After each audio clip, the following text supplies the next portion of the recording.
Hello everyone, welcome to the channel. For today's tutorial I'm using a 4.5mm hook. As you can see from the chart, hooks come in all shapes and sizes, so you can experiment with your work. I love using the hooks with the rubber handles because they don't dent my hands and they keep warm in the winter when I usually use them most. Alongside this, you're going to need some yarn or wool. This is your bog standard DK worsted weight yarn in teal. Perfect for this hook size, easy to use, and usually cheap to buy.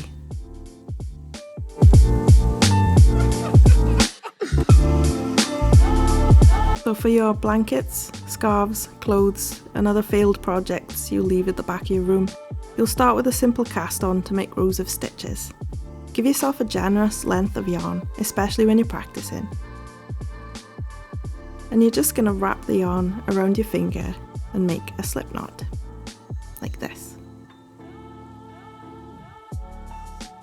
Then place the hook through the loop and secure that bad boy onto it. And that's your first stitch. The beauty of slip knots being if you mess up, use too much yarn at the end, decide you hate the colour, you can just pull each end and it disappears. An underwhelming magic trick, but useful. So let's try a cast on together. Take one finger and grip the yarn. Wrap it around the finger with a crisscross, and then tuck the second yarn loop under the first. Pull both ends to make your slip knot like this.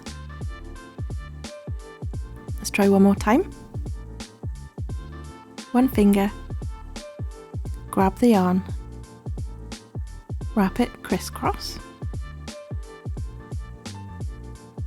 tuck under the loop like this, and then pull both ends to make a slip knot, not super tight. Put the hook into the top loop and use that knot to push the stitch up onto the hook, like this. Again, not too tight. You'll hate yourself if you make anything too tight in crochet. It'll come back to bite you in the butt and you don't want to fill your life with more regret. But there you have it, a simple cast on.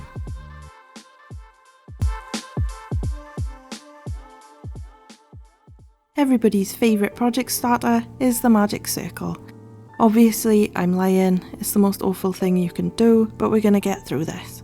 It's a 2-finger job involving wrapping loops, crisscrosses and absolute chaos, somehow resulting in a beautiful circle.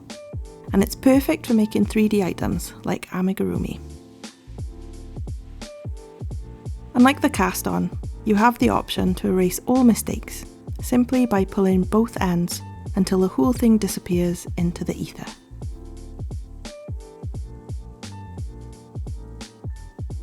The key for the magic circle is grip, patience, and a self-loathing only people into crafts possess. So if you're ready to try out a magic circle, we can have a go together. Okay, let's do this. Make sure you have 2 fingers at the ready. You're going to grip the yarn and then loop with a crisscross, like so. Then you're going to turn your hand over with the hook going under the first yarn and pulling through the second yarn. And then do a little twist, like this. Finally, reach for the spare yarn, hook it, and pull it through your twist.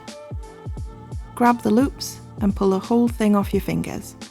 And there you have your magic circle. Once more for the people at the back. 2 fingers,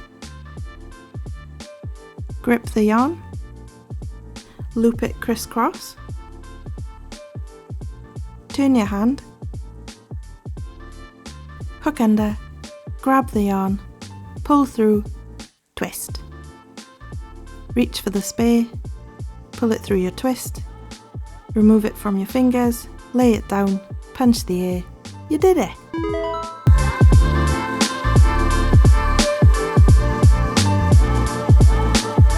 This is my first ever video and I just wanted to thank you very much for watching it. I've been crocheting for about 5 years now and it's frustrating and painful, but I love it and wanted to share that. I think crochet is one of those crafts that's very good for our mental health, and as a psych grad I'm going to be putting a mental health minute at the end of my videos to talk about all things psychology, basically anything I think would be interesting or helpful to someone. I hope you can join me on this journey, and thanks again for sharing your time with me.